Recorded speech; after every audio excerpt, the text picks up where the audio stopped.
jiru tosa tada yoni nansi dabe jala la jollu sirratin ababe takte jibata mango to erkadu didan yararfan fuduna badadde Ani kanin dhaladhee guddadhe godina Arsii Asallaa keessattidha. Namni ani bultii waliin ijaarradhe immoo kan ani waliin guddadhe godina Oromiyaa biroo naannoo Wallootii kan dhufedha. Hiriyaan koo kun abbaan isaa daa'imummaan irraa du'e, haati isaa immoo baay'ee isa rakkisti. Harmeen isaa waan baay'ee isa rakkistuuf inni bakkuma arge oolee bula. Ergan dhaladhee of baree jaalala hiriyyummaatiif otoo hin taane jaalala waliin guddinaa baay'ee walitti siqna. Yoo haati koo bakka feeteen ergite na waliin deema. Karaa dheeraa hanga magaalaatti yoo ta'e waliin deemne waan ajajamni finneen dhufna. Hariiroo keenya namoonni naannoo keenyaa yoo argan garuu waan hambiraat fakkeessuu fi asaasuu jalqabani. Sababa mucaan kun naannoo gara biraarraa dhufeef mucayyoo keenyaa fuudhuu fedha jechuun gurrarra naannessu. Nuti garuu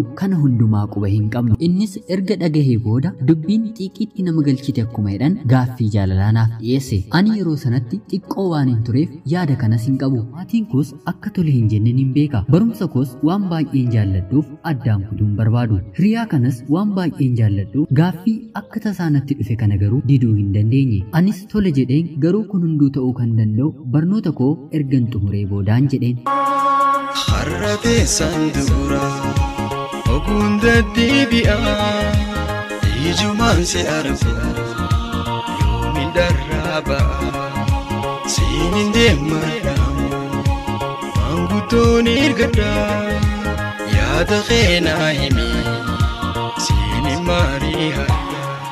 Inni garuu na biraa hafuu hin dandeenye. Oduun namaas oliif gadi deemtee maatii koo bira geesse. Maatiin koos dubbii kana battalumatti akka dhaga'aniin mana barumsaa koo jijjiirani. Inni garuu ammayyuu na biraa hafuu hin dandeenye. Jireenyi koo haadha buddeenaa koo bira waan tureef haati buddeenaa koo baay'ee na rakkisti. Mucaa kana dhaabeen akka barumsa koo qofaa sirriittiin hordofu barbaaddi. Anis maatii kiyya waanan sodaadheef irraa siquun murteeffadhe. Guyyaa tokko suuraa ji'a dura kaane naaf fidii koottuun jedhe. Innis erga fidee booddee fuuldura isaa suuraa sana nan kukkute. Suuraa kana kukkutuun koo isa fuulduratti waa tokko hin fakkaanne. Kanatti kukkuttee hariiroo keenya otoo hin taane suuraadhaanaan jedhe. Anis tooftaawwan adda addaa kalaqeen isa aarsuu fi akka inni narraa adda citu yaaleen ture. Garuu isaaf kun hunduu homaatti hin fakkaanne. Karaarra yeroon deemu yoon akka tasaa argellee fuula koo gurraachesseen bira darbuu eegale. Osoo waliin hin haasa'in turtii dheeraa booda barumsi cufamee anis gara maatii kootti hin deebi'e. Manni keenya walitti dhiyoo waan tureef inni mana maatii koo dhufuus hin dhiisne. Guyyaa tokko maatiin koo manatti na dhiisanii dalagaa deeman. Sanaan booddee hiriyaan koo kun maaliif akkan ani sarraa cituu barbaade na gaafatuu eegale. Naannoo manaa irraa xiqqoo fagaanne osoo haasa'aa jirruu yeroon deemte laftis ni dukkanaa'e. Baay'ees waan turreef manatti galuu nan sodaadhe. Sanaan booddee inni mala malee akka isa waliin hin deemu na gaafate. Anis xiqqoo dideen tooftaa biraa waan hin qabneef garuu tole jedheen isa waliin qajeele. jiru tosa tada yoni nansi dabe jala la jollu sirratin ababe takte jibata mango to erkadu didan yararfan fuduna badadde.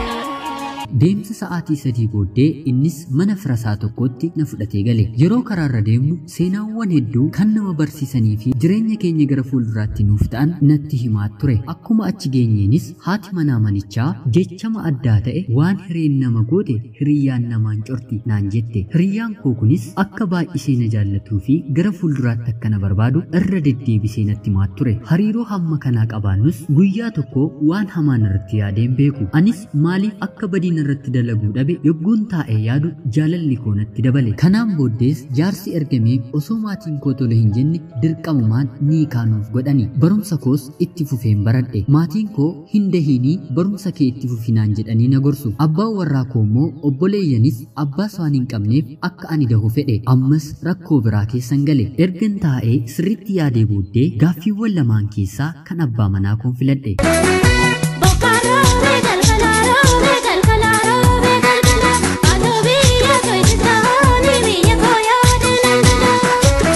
Maatiin koos ulfa ta'uu koo erga beekanii booddee akkan ani daheen biyya hambaa kan deemu natti himani. Garuu biyya Arabaa deemuun fedhii koo hin turre. Akkuman daheen mucaa haadha abbaa warraa koo bira kaa'een biyya Arabaan deeme. Abbaan warraa koo yeroos barumsarra ture. Ergan deemee maallaqa maatiin kootti na argan deebiseefiin maatii koofis abbaa warraa koofis maallaqa erguun jalqabe. Maatiin koo garuu maallaqa ani abbaa warraa koof ergu sana isanii na dhorkuun akkan ani lammatan erginee fi na akeekkachiisani. Anis dhokseen isaaf erguun jalqabe. Dubbiin garuu isaan jala miliquu hin dandeenye. Waanuma abbaan manaan koo dalagne dalaginaan jedhanii maatiin koo natti haasa'u ture. Ani garuu jaalala isaatiin guutamee waanan tureef jecha isaanii dhaga'uudhaaf hin eeyyamsiisne. Innis waan akkasii dalaga jedheen guyyaa tokkoyyuu yaadeen hin beeku. Turtii booddee guyyaa hojii koo xumureen gara biyya kootti yogguun imalu maatiin koo dursanii boolee eerpoortii gahuun gara mana isaaniitti na fudhatanii galani. Abbaan warraa koos Finfinnee deemee ofirra deebi'ee maatii kootiitti jaarsa erge. Maatiin koos ni didani. Yeroo sadiifis jaarsi ni deddeebi'e. Garuu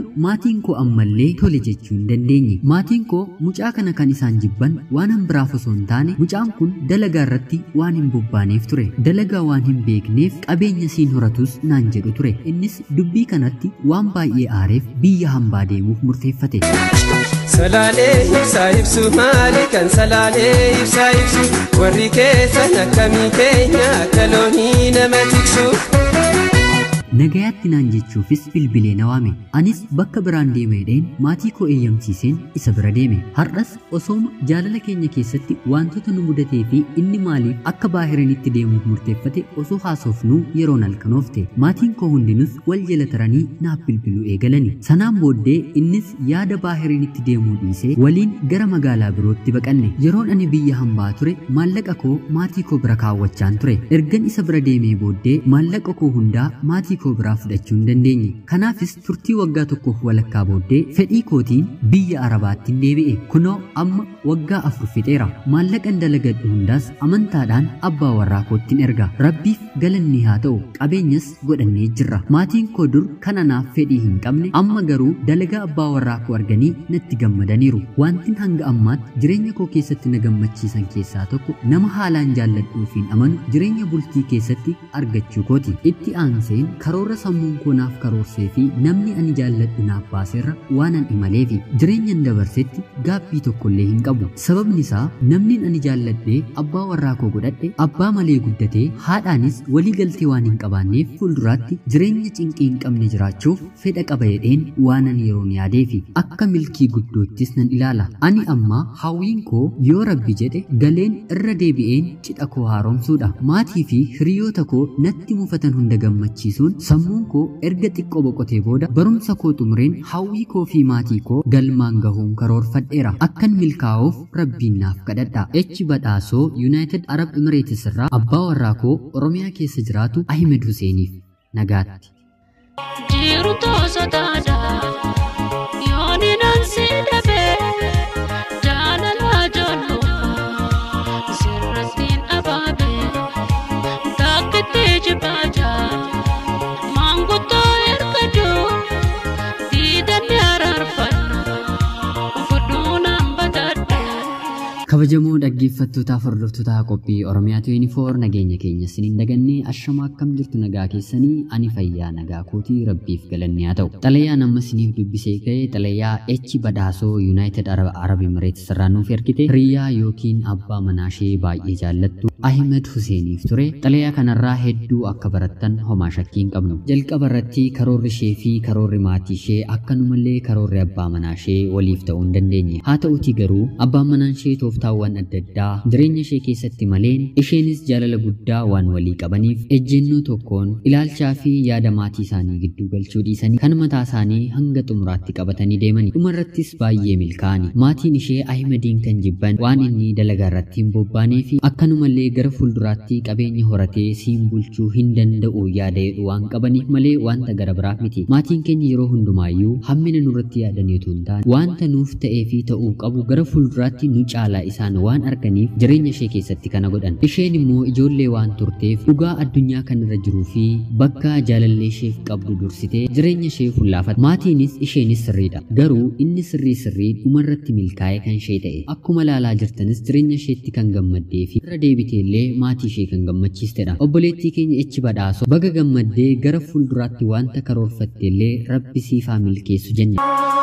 Har'a teessan dura oguun deddeebi'aa ijumaan si argu yoomiin dharraa ba'a siiniin deemadhaamu maanguddoon ergadhaa yaada keenaa himi siiniin maarii hadhaa.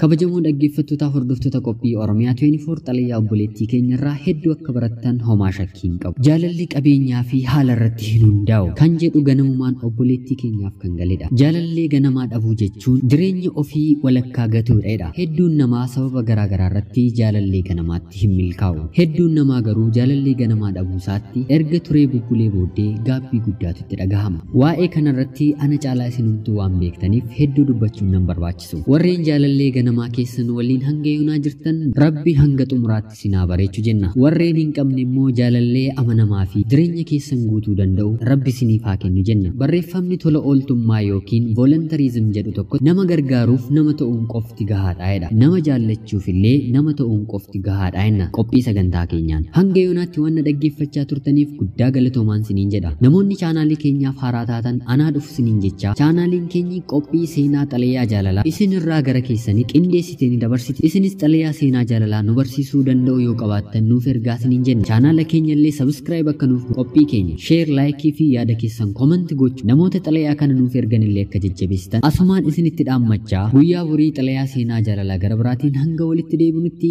nagaan turaan siniin jedha. Niif qopheessuuf qindeessuudhaan kan ani isin waliin ture an gammachiista shoomeetii hanga qophii gara biraa. Warri kun warraan warri yaa beebee tufaadhaa balballi